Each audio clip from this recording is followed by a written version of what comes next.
నేను ఈ వేదిక మీద నుంచి కొద్దిమంది పోలీస్ అధికారులకు అందరని నేను అనట్లేదు, ముఖ్యంగా ఐజీ ప్రభాకర్ రావు గారు మీరు రిటైర్ అయిపోయినారు, అన్యాయంగా అక్రమంగా ఇంటెలిజెన్స్ ఐజీ ప్రభాకర్ రావు గారిని తిరిగి ఎస్ఐబి ఇంటెలిజెన్స్ కు ప్రత్యేకమైన జీవో ఇచ్చి 4 ఏళ్ళు అంటే అసలు అన్లిమిటెడ్ గా ఎంతకాలమైన కేసీఆర్ ఉన్నంతకాలం ఐజీగా ఉండొచ్చు అని ఆయన పెట్టారు.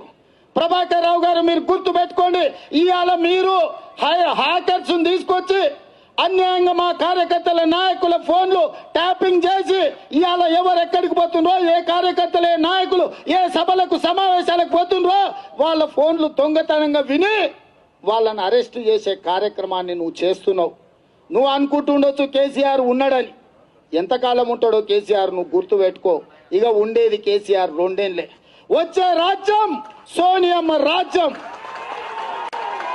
వచ్చే రాజ్యం వచ్చే రాజ్యం వచ్చే రాజ్యం వచ్చే రాజ్యం వచ్చే రాజ్యం వచ్చే రాజ్యం కాంగ్రెస్ పార్టీ కార్యకర్తల రాజ్యం.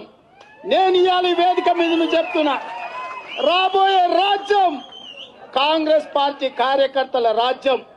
ప్రభాకర్ రావు గుర్తు పెట్టుకో బిడ్డ, ఈ వేదిక మీద నుంచి చెప్తున్నా, నువ్వు ఒక ప్రైవేట్ సైన్యాన్ని నిర్మించిన పోలీసులలా నీ కొలుపళ్లను 20 ఏళ్ల కింద రిటైర్ అయిపోయిన వాళ్ళను తీసుకొచ్చి పోలీసులలో నియామకాలు చేసి నియమ నిబంధనలను తుంగలో తొక్కి మా ఫోన్లు ట్యాపింగ్ చేసి మా వాళ్ళని ఇబ్బందికి గురి చేస్తున్నావు.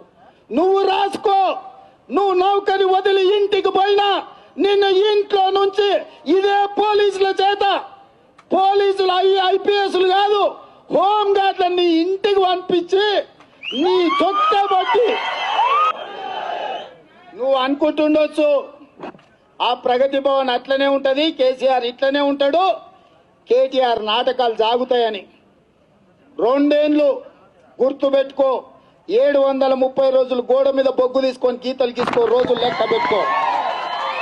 చదువు రాకపోతే ఒక్కొక్క గీత బొగ్గుతో గీసుకో. 730 రోజుల తర్వాత 1 గంట కూడా నీకు ఉండదు. నువ్వెక్కడ దాచుకుంటావో, నీ వస్తాది ఎక్కడ దాచుకుంటాడో, ఏ దేశానికి పారిపోతారో, ఏ దేశంలో పాస్పోర్ట్లు తెచ్చుకుంటారో. నిన్న మన కేసీఆర్ బంధువులు ఈ దేశం పాస్పోర్ట్లు సరెండర్ చేసి ఇతర దేశాల పాస్పోర్ట్లు తీసుకుంటున్నారు. మదన్న మీరు దృష్టి పెట్టాలి.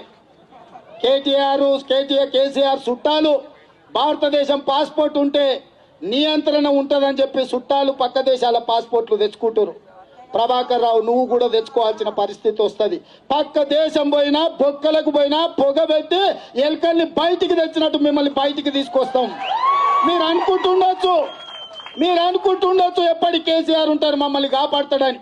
ఆ రోజు వస్తుంది ప్రగతి భవన్ మీద మేమందరం కలిసి చుట్టుముట్టినప్పుడు ప్రగతి భవన్ ఇటుకలు మా కాంగ్రెస్ పార్టీ కార్యకర్తలు తలా ఒకటి పీక్కున్నప్పుడు కేసీఆర్ గడీలను కుప్ప గూల్చినప్పుడు ఆ గడీల కింద నేల మలిగలలో మీరు దాచుకున్న ఎవరిని వదలం, చట్టం పరిధిలో మిమ్మల్ని శిక్షిస్తామని నేను చెప్తున్నా.